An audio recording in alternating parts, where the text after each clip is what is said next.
Hi friends, welcome back to another mini vlog. ఈరోజు vlog ఏంటంటే cooking vlog. అది వచ్చేసి ఆలూ మసాలా కర్రీ. ఆలూ మసాలా కర్రీ ఎలా రెడీ చేయాలనుకుంటున్నారా? ఫస్ట్ వచ్చేసి మీరు ఆలుగడ్డల్ని ఉడకపెట్టేసుకోండి. ఆ తర్వాత పొట్టు తీసిన తర్వాత 4 వక్కలుగా కట్ చేసుకొని వాటిని నూనెలో వేయించుకోవాలి గోల్డ్ రంగు వచ్చేంత వరకు.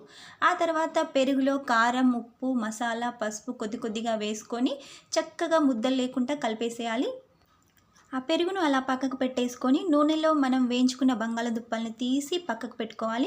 ఆ తర్వాత అదే నూనెలో జీలకర్ర, ఆవాలు, మిర్చి, అలాగే ఉల్లిగడ్డ, అల్లం, పసుపు ఇవన్నీ వేసి చక్కగా కలుపుకోవాలి. ఆ తర్వాత మనం పక్కకు పెట్టుకున్న పెరుగు గ్రేవీ అందులో వేసేయాలి.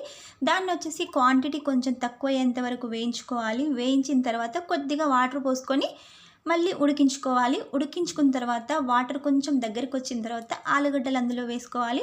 ఆ తర్వాత కొత్తిమీర, కొద్దిగా ఉప్పు మనం